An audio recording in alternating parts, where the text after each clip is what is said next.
Bonsoir, bonsoir à tous. J'espère que vous allez bien. On se retrouve ce soir pour une nouvelle vidéo et je suis vraiment désolée de ne pas avoir posté la vidéo hier comme je le fais d'habitude. J'ai une semaine très chargée, je n'ai pas eu le temps de tourner de vidéo.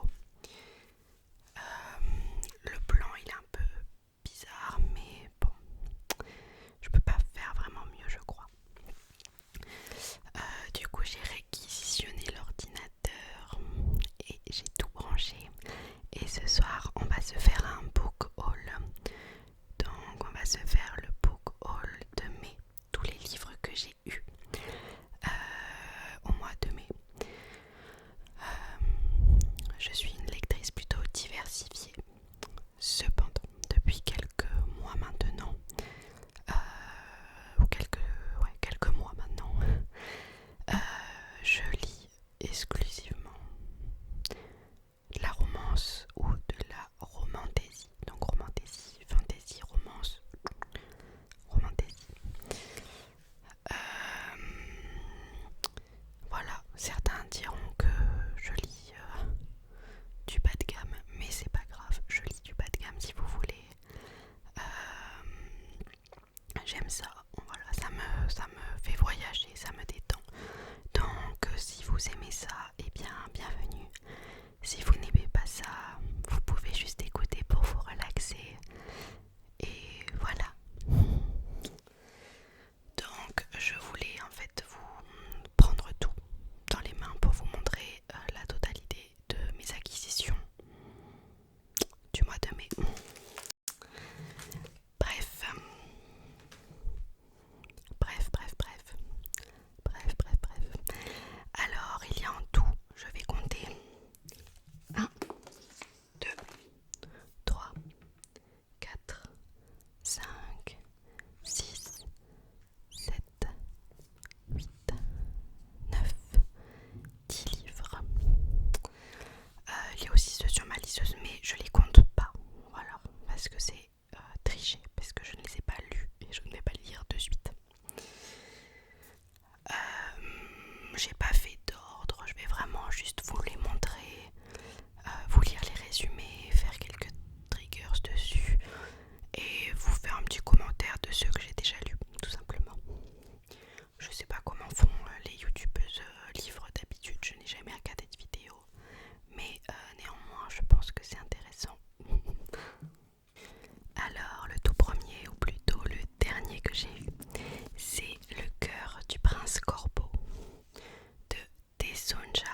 Royaume des Fées, qui est un best-seller aux États-Unis. Le cœur du prince Corbeau est une réécriture moderne et sexy de Cendrillon. Voilà. Bien sûr, il y a du contenu explicite, donc ça ne s'adresse pas à des jeunes ou très jeunes filles. Alors là, je vais enchaîner 3 livres que j'ai eu l'occasion d'acheter.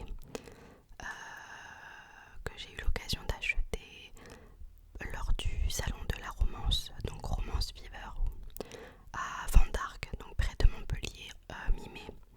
J'ai acheté 3 livres, un que je voulais absolument et 2 que j'ai découverts sur place mais qui me font très envie. Je n'ai pas encore eu le temps de les lire, donc voilà. Dites-moi en commentaire si ça vous intéresserait que je vous fasse des retours sur mes lectures. Voilà.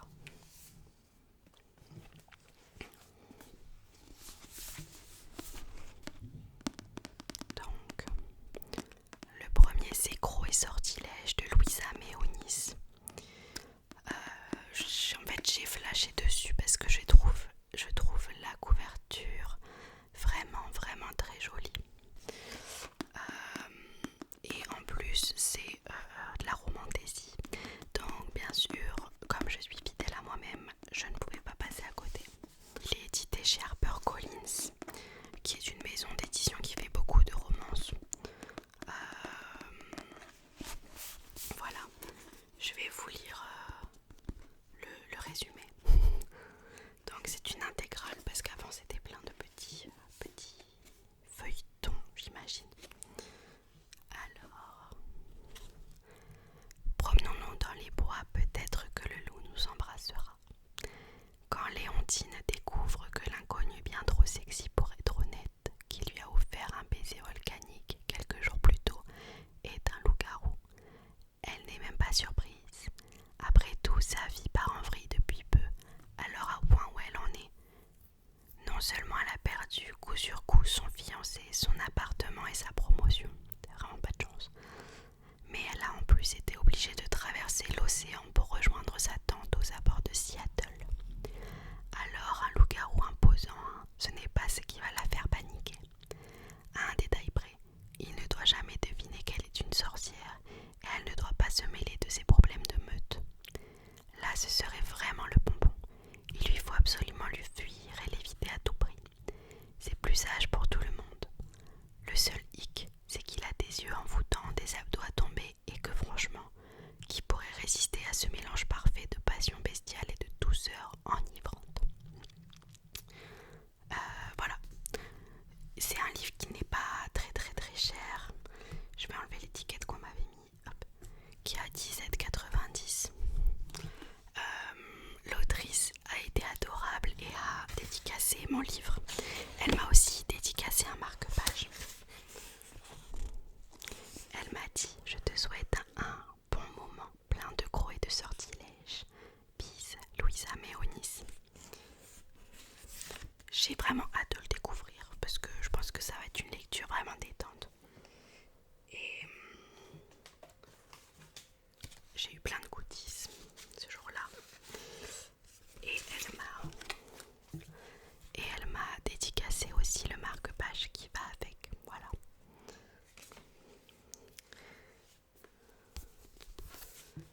Ce même jour, donc, j'ai pu rencontrer Laurence Chevalier, qui en fait avait son stand, et sur tout son stand, tous ses livres me donnaient envie. Et en fait, j'avais envie de tous les acheter, sauf que je ne pouvais pas, puisque je m'étais donné un budget restreint. Et en fait, avec mon amie, on a toutes les deux pris quelque chose. Elle a pris une roman, enfin c'est plus de la fantaisie ça pour le coup. Elle a pris une fantaisie sur les druides qui avait l'air génial et franchement elle l'aurait pas prise, je l'aurais pris. Et moi j'ai pris du coup celui-ci qui s'appelle Witch Wolf. Et c'est un premier tome, je crois qu'il y en a 3. Donc si celui-ci me plaît, je lui achèterai les 2 autres bien sûr. C'est la première fois que j'achète un livre d'un auteur indépendant, d'un auteur qui n'est pas édité, un auteur qui fait tout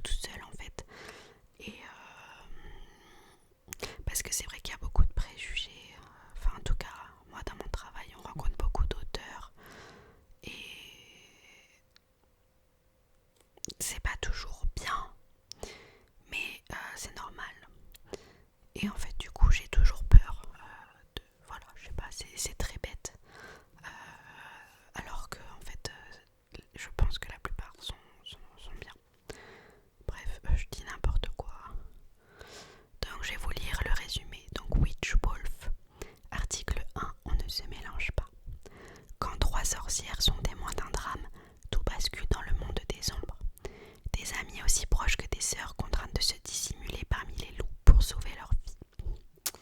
S'il y a bien un endroit au monde où la magie est puissante, c'est à Fallen Creek.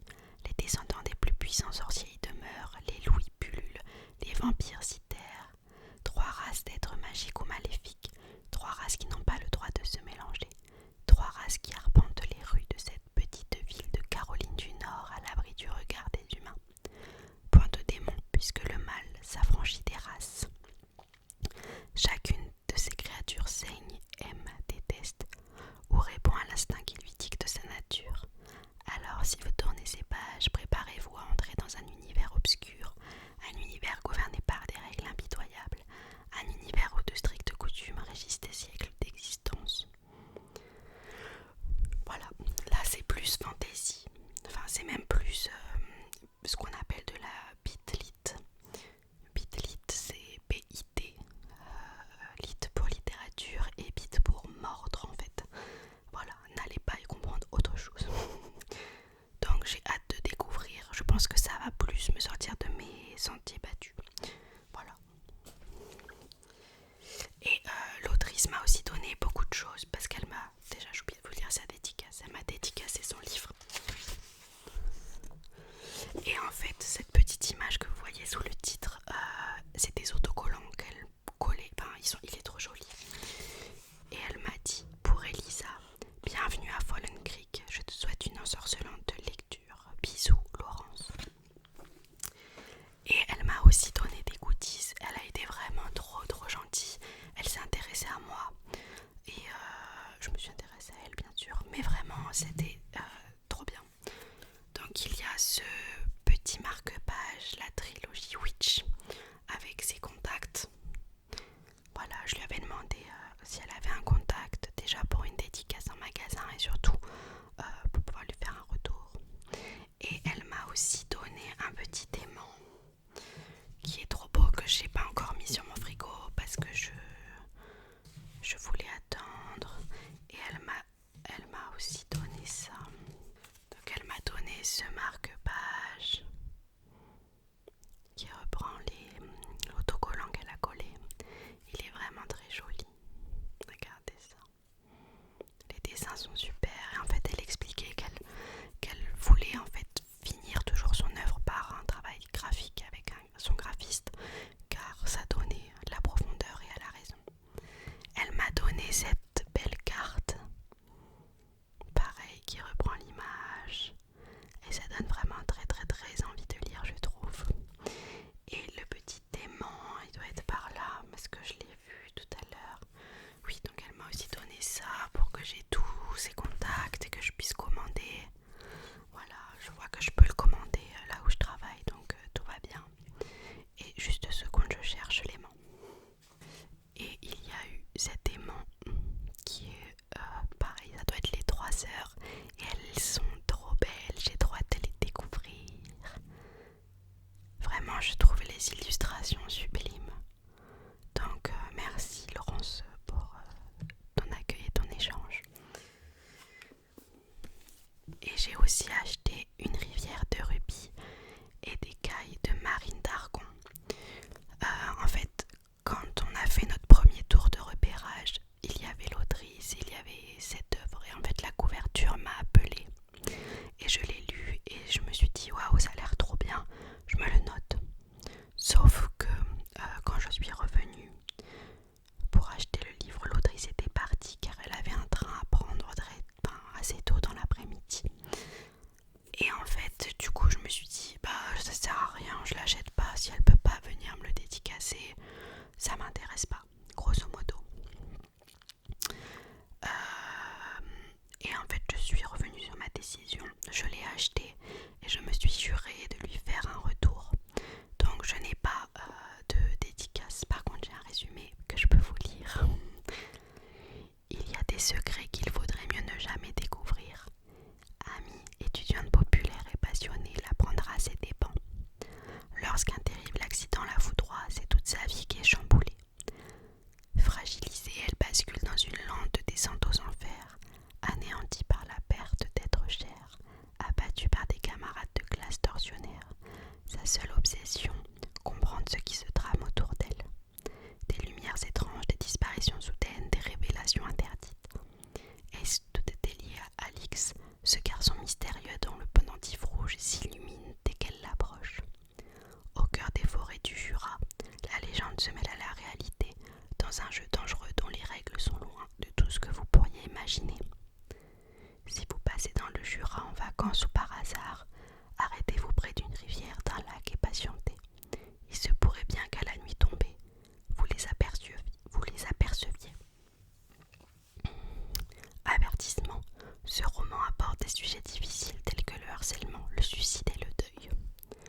C'est un livre qui coûte 19,90 € et qui est édité chez l'Abeille Bleue. Il a l'air trop bien. Je suis très déçue de ne pas avoir de dédicace, mais c'est ma faute, j'aurais pas dû hésiter. Mais comme j'avais un budget serré, je voulais être sûre que les 3 livres que j'achèterais seraient les livres que j'avais vraiment envie d'acheter. J'ai eu quelques papiers, mais j'ai pas eu de choses si intéressantes. J'ai eu ce marque-page Marine d'Argon qui va avec le livre, qui est très joli. Voilà. En tout cas, c'était une super expérience. C'était le premier salon du livre que je faisais, je pense. J'ai jamais eu l'occasion d'aller en faire un autre. Voilà, c'était super. Ensuite, il y a Clint. Alors lui, je l'ai pas eu au salon. Je l'ai pas acheté en fait en étant libraire. J'ai la chance de pouvoir avoir certains livres gratuitement en tant que service de presse. Donc ça engage à ce que je les lise, on va dire. Et en fait, j'ai lu le premier tome de cette série qui s'appelait Guild, qui était super, super, super, super. Et il me fallait absolument le 2e tome. Je ne suis pas sans vous dire qu'il me faut absolument le 3e. Et il sort fin juin. Donc la saga, c'est la saga d'Oren en fait. Ça reprend le mythe du roi Midas qui transforme tout ce qui touche au nord. Et là on suit Oren, donc c'est un peu son esclave, on va dire, c'est sa protégée, c'est sa favorite. Et il l'a transformée en dorée, elle est dorée. Enfin, je suis pas sûre que ce soit lui qui l'a transformée, en fait c'est un peu flou ça. Ou alors c'est moi qui n'ai pas compris, mais en tout cas elle est dorée et c'est sa favorite. Sauf que on va suivre les aventures d'Oren tout simplement. C'est très bien écrit, c'est très bien ficelé, c'est de la fantaisie pure et dure parce qu'il catégorise ça comme romantésie. Mais il y a à peine de la romance dedans, il y a eu dans les 2 tomes un seul bisou.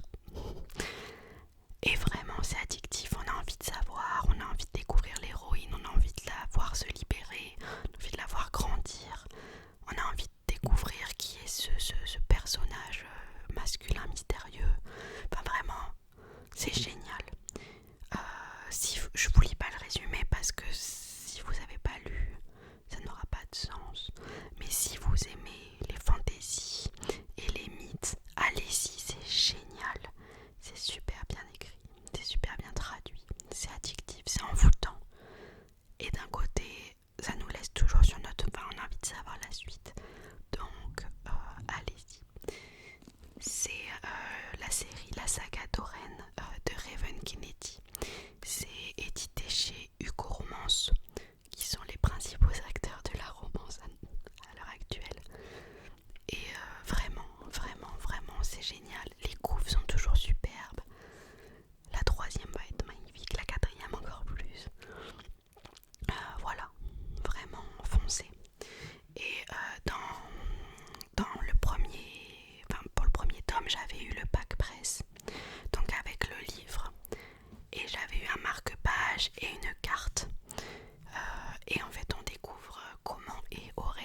lisez L'Anti-Lune de Miel de Christina Loren, ça c'est génial.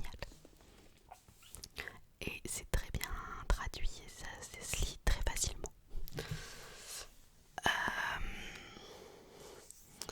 Alors là c'est du sérieux, je l'ai toujours pas lu, je l'ai acheté parce qu'il est magnifique, mais je vais le lire très bientôt. C'est celui-là, Belladonna d'Adaline Grace. Pareil, je suis pas sûre qu'il y ait une hype TikTok, mais les plus grands auteurs actuels ou les plus connus en sens Belladonna. Donc là je l'ai acheté en collector, je vais vous le montrer en entier, vous allez craquer. Il a l'air génial, la couve déjà est magnifique. Attendez de voir le travail à l'intérieur.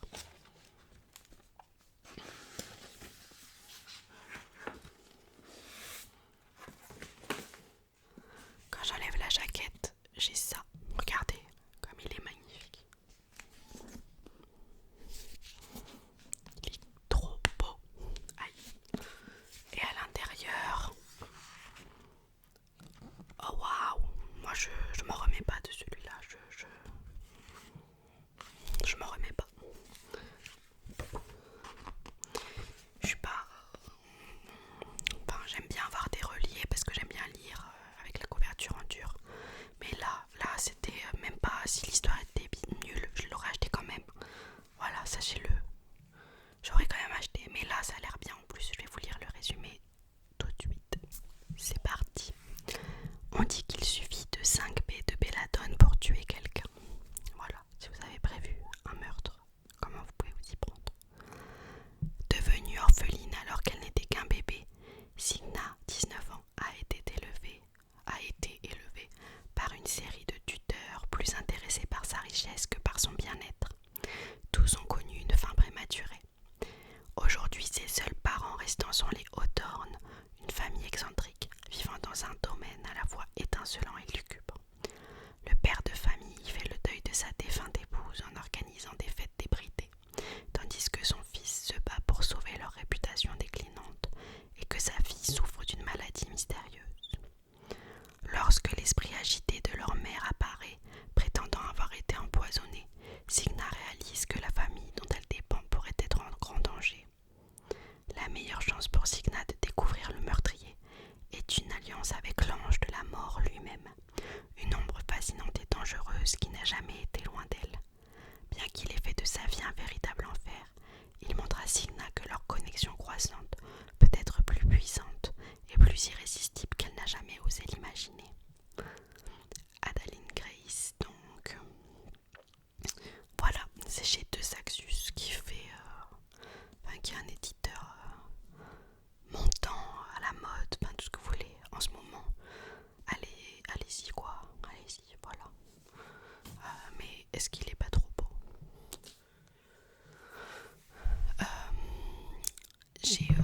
J'ai oublié un autre livre avec un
parce que divorcé, menacé de voir révéler son plus précieux secret, il ne lui reste plus qu'elle.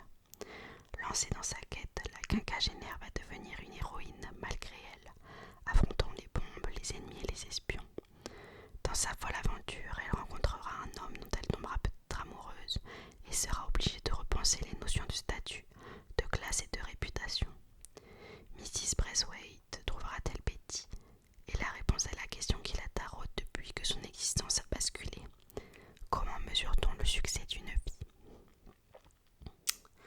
Voilà, moi j'aime bien donc la romance, la fantasy, la romantaisie et les romans qui se passent dans un fond historique. J'en ai plein à vous conseiller dans ce genre, j'en ai plein, voilà. Et le dernier, donc l'avant-dernier, je l'ai lu, donc vous aurez un avis. Donc c'est Il était une fois un cœur brisé de Stéphanie Garber, chez De Saxus aussi, De Saxus ado, enfin young adulte. Je vais vous lire le résumé. Il le conseille à partir de 13 ans. Je trouve qu'il n'est pas forcément accessible à partir de 13 ans. Il n'y a aucune tension sexuelle ou autre, mais je trouve qu'à partir de 13 ans, c'est un peu juste, c'est mon avis. Après, je vais vous lire le résumé. Jusqu'où seriez-vous prêt à aller pour être heureux à jamais? D'aussi loin qu'elle se souvienne, Evangeline Fox a toujours cru au grand amour et aux fins heureuses, jusqu'à ce qu'elle apprenne que l'homme de sa vie est sur le point d'en épouser une autre. Désespérée d'empêcher le mariage et de guérir son cœur blessé, la jeune femme conclut un accord avec le charismatique mais diabolique prince de cœur. En échange de son aide, il lui demande 3 baisers à donner à la personne au moment et à l'endroit de son choix à lui. Mais après avoir donné son premier baiser, elle découvre que négocier avec un immortel est un jeu dangereux et que le prince de cœur va obtenir d'elle beaucoup plus que ce qu'elle a accepté de lui offrir. Il a de grands projets pour Evangeline, des projets qui se termineront soit par le plus grand des bonheurs, soit par la plus exquise des tragédies. Alors déjà, je trouve la couve super belle pour un avis esthétique. Il est super beau, voilà. Il existait un collector, mais je ne l'ai pas trouvé si beau. Je sais que beaucoup l'ont trouvé magnifique, mais moi je ne l'ai pas, voilà. Je l'ai lu, donc cette autrice a écrit une trilogie avant qui s'appelait Caraval, que je n'ai pas lu. Et en fait ça c'est un spin-off de cette série, mais paraît-il qu'il n'y a pas besoin de lire Caraval pour lire ça. Donc je me suis lancée. Certains disent que quand même c'est bien d'avoir lu Caraval parce qu'on a l'univers et parce qu'on connaît un petit peu Evangeline qui apparaît a priori. Mais moi ça m'a pas dérangé de ne pas avoir lu cette série. Donc c'est un roman fantasy, ça c'est sûr, mais ça se passe dans l'univers des contes de fées et de la magie. C'est très envoûtant, l'univers est super bien travaillé, c'est super beau, vraiment on peut le visualiser, ça fait vraiment conte, voilà, conte, il n'y a pas de souci sur ça. J'ai eu un peu de mal à rentrer dans l'univers, je trouve qu'il faut vraiment se plonger dedans, il y a de l'action directe, du coup on n'a pas vraiment d'introduction, c'est ça que je trouve dommage. En 50 pages il se passe 1000 trucs. En fait il faut survivre à ça et après on rentre dedans et on y va et on suit l'héroïne et on se dit what the fuck. Le prince de cœur est absolument horrible, il est absolument mystérieux et attirant. Ils s'apprécient tous les deux, en fait il y a une espèce de tension mais rien ne se passe, on n'en sait pas plus. Je les ai trouvés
fougères, j'ai tout ce qu'il faut. Ça a un peu bougé parce que j'ai bougé, voilà, tout simplement. Donc le dernier, c'est Cœur de sorcière de Geneviève Kornichek.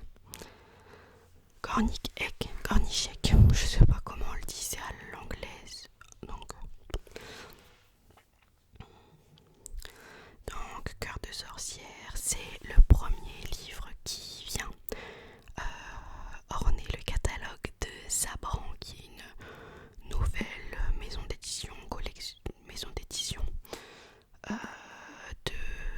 affiliée à De Saxus. Voilà. Là, comme vous pouvez voir, ça parle d'une sorcière, mais ça se passe dans la mythologie viking, nordique, puisqu'en fait on suit les aventures d'Angbroda, donc qui était l'une des femmes de Loki, et on suit en fait comment on appelle ça, cette prophétie du Ragnarok avec ses fils. Et c'est très fort, c'est très très bouleversant, c'est assez dur, ça se lit tout seul, enfin vraiment c'est génial. Je l'ai pas encore fini, il me reste une petite centaine de pages, mais j'adore, je sais déjà que c'est un coup de cœur. Voilà, je vais vous lire le résumé. Les hommes meurent, les dieux meurent, elle survit. Le destin d'une sorcière, d'une femme, d'une mère face aux dieux. Angbroda est une sorcière condamnée à l'anéantissement pour avoir refusé de partager tous ses secrets avec Odin, le roi des dieux nordiques. Elle parviendra néanmoins à échapper à la mort en perdant sa mémoire et son cœur au passage. L'histoire pourrait s'arrêter là, mais Angbroda tombe amoureuse de celui qui lui rendra son cœur, Loki, dieu ô combien célèbre pour la discorde qu'il sème sur son passage. Voilà qui ne promet pas à Angbroda une vie paisible. Mère de 3 enfants terribles, promis un destin apocalyptique, Angbroda peut compter sur son amie Skadi, la déesse de la chasse, mais c'est oublier Odin qui veut toujours la retrouver et lui arracher ses derniers secrets. Voilà. Pour le coup, c'est pas une romantésie, c'est vraiment un roman autour de la mythologie, sur la mythologie. On découvre Loki, que j'ai adoré ce personnage jusqu'à un certain point, mais j'ai beaucoup aimé Loki. Angbroda, je l'adore, je trouve la sorcière tout à fait géniale, forte, miraculeuse, ben vraiment, voilà, j'adore, je suis fan. Je ne peux que vous conseiller de le lire. C'est un roman qui nous apprend des choses et qui nous divertit en même temps, alors que demander de plus. En fait, je veux pas trop en dire parce que j'ai pas envie de tout raconter. Mais voilà, c'est très prenant, donc allez-y. Et j'ai reçu avec des goodies qu'on avait quand on précommandait. Là, je n'ai pas précommandé, c'est Sabran qui m'a envoyé ces goodies. Donc, il y avait ce bracelet. Alors moi, je ne le porterai pas, mais je trouve toujours chouette d'avoir quelque chose qui vient compléter notre lecture. Ce bracelet avec une tête de loup. Pourquoi une tête de loup? Oh, parce qu'elle est surnommée la mère des louves.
n'hésitez pas à liker, surtout à